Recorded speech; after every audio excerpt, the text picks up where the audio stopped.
त्याचा 23. और हम निकालेंगे रोमियो का अध्याय 3 उसका 23। रोमियो की पत्री अध्याय 3 उसका 23। 23 3 से 23।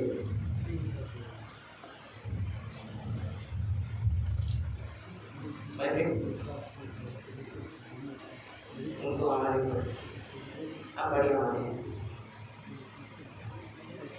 रोमियो का पत्री अध्याय 3 उसका 23।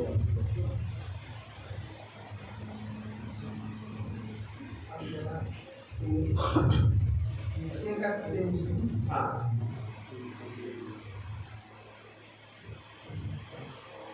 इसलिए कि सब ने पाप किया है और परमेश्वर को मसीह से रहित है। इधर क्या लिखा है? सबने पाप किया है और परमेश्वर की महिमा से रहित है। पाप किसने किया? सबने किया। सबने कौन आते हैं? हम सब मनुष्य जाति। तो आज मैं आपको बताता हूँ, मेरा जो वचन है इसमें आपको भी बोलना है। ऐसा नहीं कि मैं सिर्फ प्रचार करूँगा, इसलिए आपको जागना है, बोलना है। और मैं इसका प्रश्न आखिर में पूछा जाएगा, इसको भी मैं पूछूंगा। आपके ग्रुप के लीडर को भी इसमें ध्यान देना है कि आपका ग्रुप का मार्क्स कटेगा अगर आपने उत्तर नहीं दिया।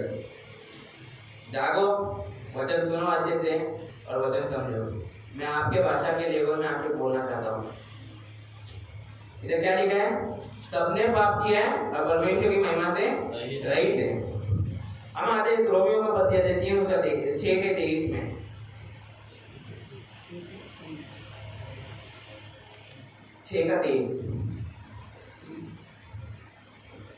इधर क्या लिखा है? क्योंकि पाप की मजदूरी तो मृत्यु है, परंतु परमेश्वर का वरदान हमारे प्रभु यीशु मसीह में आनंद जीवन है। आइए हम प्रार्थना करें। क्या हमारे स्वर्गीय परमेश्वर, हम आपका धन्यवाद देते हैं सुंदर समय के लिए। आपके वचन से हमें चलाइए, आपके वचन को हमें समझने के लिए दीजिए। आपके वचन के और आपके उस सुसमाचार के उद्धार के लिए हम धन्यवाद देते हैं जो आपने हमारे लिए दी। यीशु मसीह के नाम से प्रार्थना करते हैं, आमीन। तो सुसमाचार क्या है? सबसे पहले सुसमाचार ये अच्छी बात नहीं है। सब लोग सुन रहे हैं? सुसमाचार एक अच्छी बात नहीं है, एक चांगली गोष्ट आहे कोणासाठी? हमारे लिए। पण त्याच्या अगोदर मला तुम्हाला सांगू द्या की आपल्यासाठी वाईट गोष्ट पण आहे। अच्छी बातमी के साथ बातमी होते हैं, अच्छी बातमी के साथ एक बुरी भी बातमी हमारे लिए है। क्या है? कि हम पापी हैं। अब पाप की मजदूरी क्या है? अब मृत्यु। कौन सी मृत्यु? अनंत काल की मृत्यु। और अनंत काल की मृत्यु कौन सी? नरक जाना। हम हमारे पापों को किस प्रकार से भी धो नहीं सकते। हमारे पापों को एक ही ने धोया, यीशु मसीह। सुसमाचार ये है कि यीशु मसीह हमारे लिए इस पृथ्वी पे आए और मारे गए। उन्हें अच्छे काम किए, लोगों को चंगाई दिया। उस समय भी उसके ऊपर बहुत लोगों ने अविश्वास दिखाया, फिर भी उसने अपना काम दिखाया लोगों को। और उसके बाद उसने क्या किया? लोगों को सुसमाचार दिया, परमेश्वर के बारे में बताया, फिर भी उसको लोगों ने स्वीकारा नहीं। उसे उसके ही चेले ने पकड़वाया, उसको मारा गया, वो गाड़ा गया। तीसरे दिन वो जी उठा और उसको अर्घ गया। वो आने वाला है। हमारा जो परमेश्वर है, हम ऐसे परमेश्वर पे विश्वास करते हैं जो जीवित है और जो आने वाला है। आप और मैं ऐसे परमेश्वर पे विश्वास किए जो जीवित है। मी आणि तुम्ही अशा देवावर विश्वास ठेवलाय जो जिवंत आहे, तो पुन्हा येणाऱ्या आपल्या लोकांना घेण्यासाठी। हीच चांगली गोष्ट आपल्यासाठी आज आहे। आणि देवानी आपलं स्वतःचं पुत्र आपल्या पापासाठी दिला। आपला स्वतःचा एक मुलगा, एकुलता एक मुलगा आपल्यासाठी दिला। त्याला जास्त प्रेम आपल्यावर आहे, हे सर्व त्यांनी का केलं? कारण तो जाणत होता की हे लोक नरकात जाणार आहेत, त्याला ते आवडलं नाही. त्याच्यासाठी त्यांनी काय केलं? आपला एकुलता एक पुत्र आपल्या बापांसाठी त्यांनी मारलं, तो काटा गेला, तिसऱ्या दिवशी जिवंत झाला आणि तो स्वर्गात गेला. जब आप उद्धार पाते हो, जब आप ये सुसमाचार सुनते हो, परमेश्वर ने आपको चुना है. मैं नहीं जानता किसको परमेश्वर ने चुना है. परमेश्वर ने अपना बेटा सबके लिए दिया, परमेश्वर ने सबके लिए दिया, पर जो इलेक्टेड है, जो चुने गए, उन लोग उस पर विश्वास करेंगे. जो यीशु का बलिदान है वो उनके लिए. सुसमाचार सबको बताएगा, सब आते हैं यीशु के पास नहीं, चुने हुए लोग आते. परमेश्वर ने अपने बेटे को उनके लिए दिया और उसका लहू जब हम विश्वास करते हैं, जब हमारे मन में ठान लेते कि सच में प्रभु ने हमारे पापों से हमें छुड़ाया. हम यीशु के पीछे इसलिए नहीं चल रहे कि मेरे को धन संपत्ति मिले, मैं यीशु के पीछे इसलिए नहीं चल रहा हूँ कि मेरा कल जाके मेरा बड़ा नाम हो इस शहर में, वाणी स्थान में मेरा नाम हो, थाना जिला में मेरा नाम हो, महाराष्ट्र के इतिहास में मेरा नाम हो, भारत संविधान के अनुसार मेरा कुछ योगदान हो, या भारत में मेरा नाम हो, मैं कौन से इसका सीईओ बनूं, कोई कंपनी का एक बड़ा आदमी बनूं. इसलिए अगर आप यीशु के पीछे आ रहे हो तो गलत है. प्राथमिक बात आपकी यीशु के पीछे चलने की ये होनी चाहिए कि आपको अनंत जीवन पाना है. जो उद्धार आपको दिया है उसमें आपको वो थामे रखेगा. प्रभु आपसे प्यार करता है, देव तुम्हारा प्रेम करता, राहुल भाऊ देव तुम्हारा प्रेम करो, संतोष भाऊ देव तुम्हारा प्रेम करो, सगळ्यांना देव प्रेम करो. आप सबको प्रेम करता है. शिवोर भाई आपको प्यार करता है प्रभु, उसने अपना बलिदान, पुत्र का बलिदान आपके लिए दिया, आप सबके लिए दिया. अपूर्व तेरे लिए प्रभु ने अपना प्राण दिया यीशु मसीह ने, तो उस बलिदान को व्यर्थ मत जाने दो. सोचो, जब हम ये सोचते हैं, जब हम उद्धार का सुसमाचार सुनते हैं और जब हमारे मन में परमेश्वर प्रेरित करता है, परमेश्वर हमारे हृदय को परिवर्तन करता है, जब हम पश्चाताप करते हैं, वो दर्शाया जाने कि हमने उद्धार पाया. हम पाप से पश्चाताप मांगते हैं प्रभु से.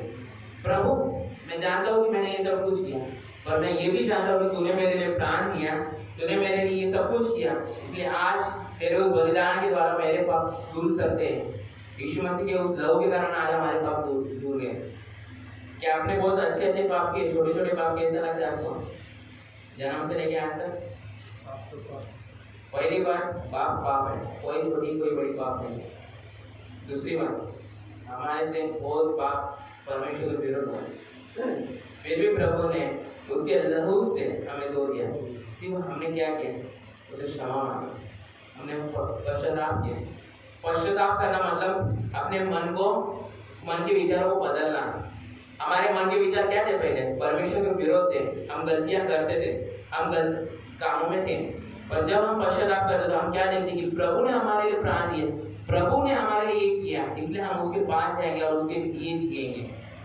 और जब हम ये देखते हैं, एक व्यक्ति अगर ये चल रहा है, अभी एक व्यक्ति इधर जा रहा है, पर उसको पता है कि इधर जाने के बाद उसको पता ही है कि तू इधर जाएगा तो इधर से नीचे नहीं उतर सकता. वो अपना दिशा बदल रहा है, और जो दिशा बदलने की बातें हैं उसको पश्चाताप बोलते हैं. समझा आपको?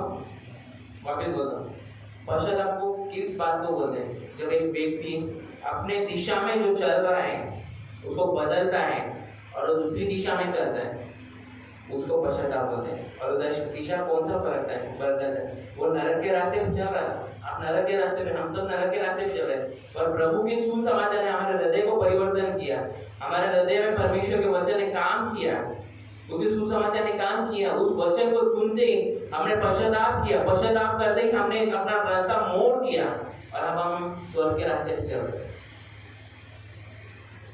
इसको बोलते सही पश्चाताप. जब हम पश्चाताप करते हैं, हम लोगों के सामने नहीं बोलते कि मैंने पश्चाताप किया, मैंने पश्चाताप किया, पर हर विश्वासी एक बार अपनी लोगों के बीच में अपनी गवाही देता है. किस प्रकार आपको पता है? जब वो अपना बपतिस्मा देता है, बपतिस्मा से आपको उद्धार नहीं मिलेगा। आप ऐसा सोचेंगे बपतिस्मा लिया मैं उद्धार पाया, उद्धार आपने ऑलरेडी पा चुके हैं। बपतिस्मा एक वो साधन है जहाँ पे आप उद्धार पाए हुए की गवाही देते हो। बपतिस्मा क्या है? जहाँ पे आप उद्धार पाए। प्रेम भाई खड़े हो रहे लोगों के बीच में, जब वो टाकी में खड़े हो रहे, पानी में खड़े, वो बोल रहे कि सच में मैं पिता पुत्र पवित्र आत्मा के नाम से जो बपतिस्मा ले रहा हूँ, उसके पहले क्या बोलते हैं? मैं उद्धार पाया हूँ, मैंने सुसमाचार पे विश्वास रखा है, मैं यीशु मसीह पे विश्वास रखता हूँ, इसलिए आज ये बपतिस्मा ले रहा हूँ और यीशु मसीह की आज्ञा है उसका मैं पालन कर रहा हूँ। यीशु मसीह ने कलीसिया को एक काम कर्तव्य दिया है वो पूरा कर रहा हूँ और मैं यीशु से प्यार करता हूँ। ये आप लोगों के सामने गवाही दे रहे हो। इसलिए बपतिस्मा, अगर मैं उदाहरण, मैं पास्टर हूँ, उदाहरण से मैं पास्टर हूँ, मेरा बेटा है, मैं उसको लेके जाके टाकी में बपतिस्मा दे नहीं सकता। मैं बोलेगा आप बोल सकते तू तो पास्टर है, तू कर सकता है, नहीं कर सकता। कलीसिया की सानिध्य उधर सहभागिता चाहिए, कलीसिया के लोग रहने चाहिए। बपतिस्मा से किसी को भी नहीं दे सकते हम लोग। अभी आप लोग अलीबाग गए थे, अगर गणेश था उधर, लोग दूसरी जगह, मैं उसको समुद्र में डुबा के निकाला, बोला पिता पुत्र पवित्र आत्मा के नाम से बपतिस्मा देता हूँ, बपतिस्मा नहीं हो।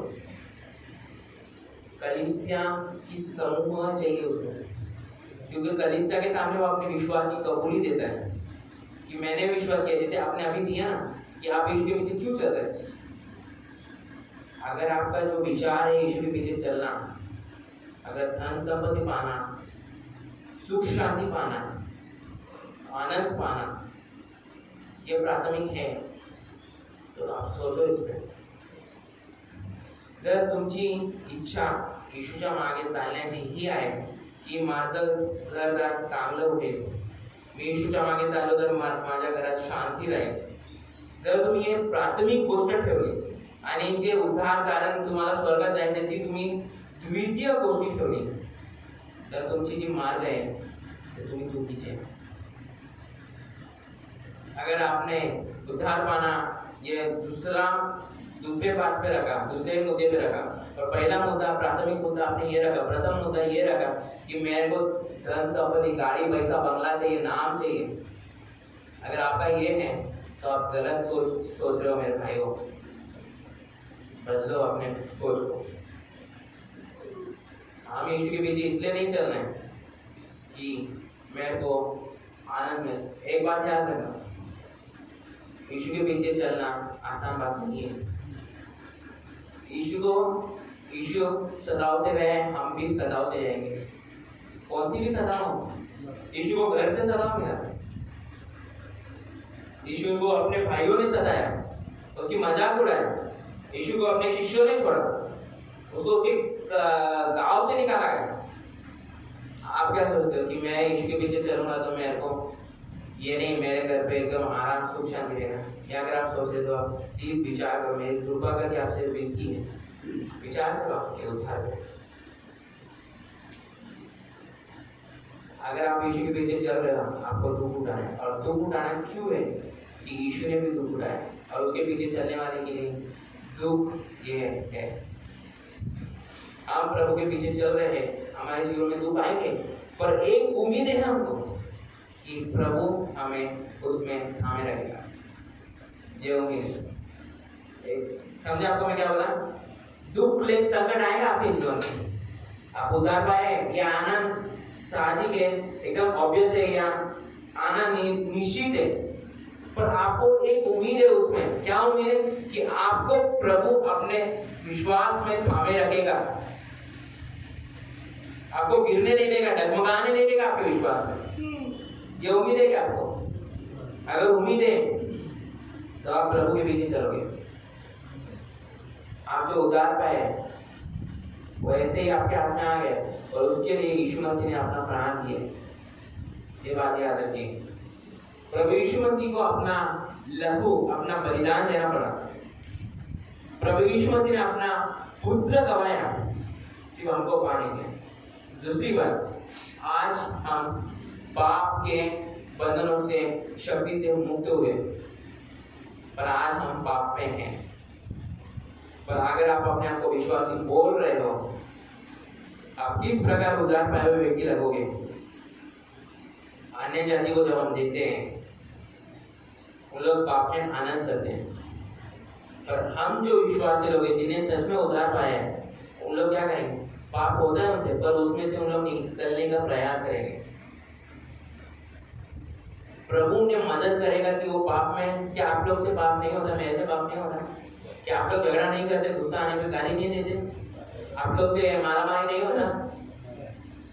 हम सबसे होता है, हम सबसे गलत गलत बात होती, पर गलत काम होने पर, हमारे से पाप होने पर हमें क्या अंदर से आवाज आती है?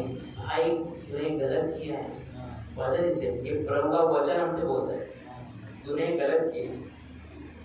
ये हमें दिखाता है कि प्रभु ने हमें उद्धार दिया है, हमारे हम लोग उद्धार में थामे हैं, प्रभु हमें थामे रखा है। और उसमें हम जब पश्चाताप करते, क्षमा आते हैं, हम प्रभु को प्रसन्न करते हैं। ये और हम में और अन्य जातियों में फर्क है। अन्य जाति क्या है? पाप में आनंद कर रहे हैं, पर हम पाप से निकलने का प्रयास कर रहे हैं, पाप से निकलने का प्रयास कर रहे हैं। हम लोग निकालेंगे इफ्सियों का पत्र 2 उसका 8 से लेकर 10 तक पढ़ेंगे। इफ्सियों का पत्र 2 उसका 8 से 10 तक पढ़ेंगे। इफ्सियों का पत्र अध्याय 2, इफ्सियों का पत्र अध्याय 2 जैसा 8 था, भाई प्रेम हमारे लिए पढ़ेंगे।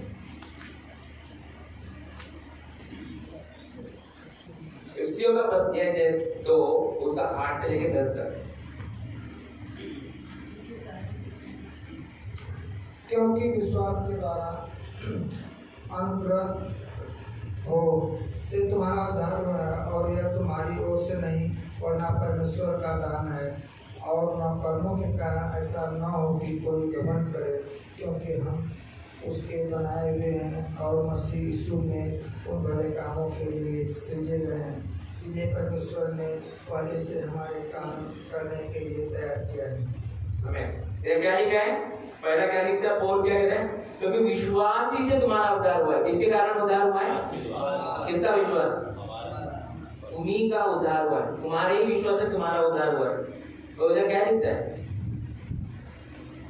आपा अम्मा के विश्वास से मेरा उद्धार नहीं हुआ है, या मेरे विश्वास से मेरे बच्चों का उद्धार होगा नहीं।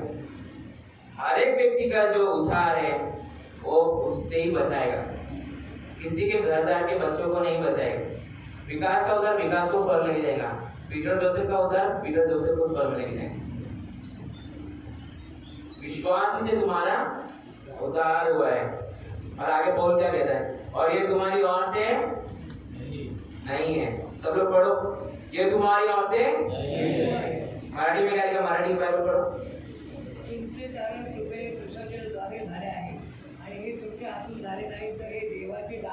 ये तुमच्या हातून झाले नहीं है। तुम्ही ऐसे बड़े, हम लोग आपसे बड़े थोरम काम नहीं है, हमें से बड़े तोप नहीं है कि हमने उद्धार को कुछ दिया है। प्रभु ये दे हमको उद्धार दे, हमने कुछ नहीं किया, हम उसके लायक नहीं है, पर प्रभु ने अपना अनुग्रह हमें दिखाया। आगे क्या लिखा है? और न कर्मों से, और बताता है ना तुम्हारे दान के कारण, और न तुम्हारी ओर से, और परमेश्वर का दान है वो क्लैरिफाई कर रहा है। और आगे क्या लिख रहा है? और न कर्मों के कारण। ऐसा ना हो कि कोई घमंड करे।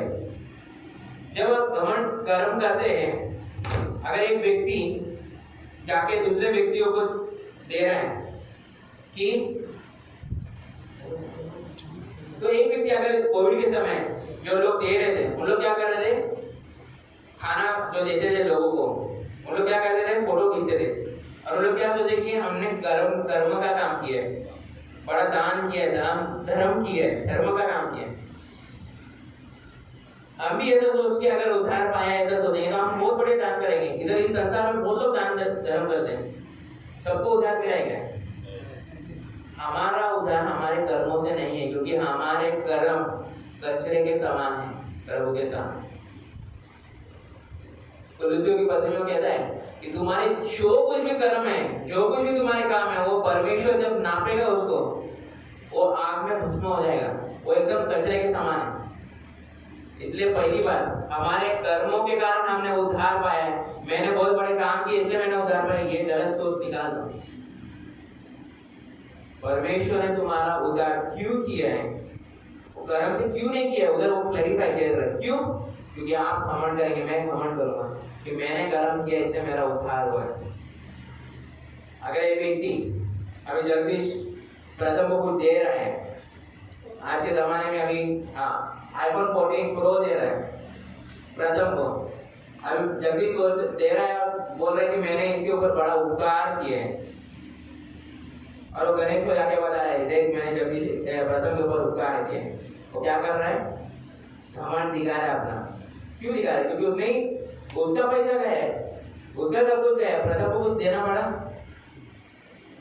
इसलिए प्रभु क्या कह रहे हैं कि तुम घमंड करेंगे इसलिए मैंने तुम्हें कर्मों के कारण भी तुम्हारा उद्धार नहीं किया है। परंतु क्यों दिया है? क्योंकि हमने उसे क्योंकि हम उसके बनाए हुए हैं और मसीह यीशु में उन भले कामों के लिए सृजे गए।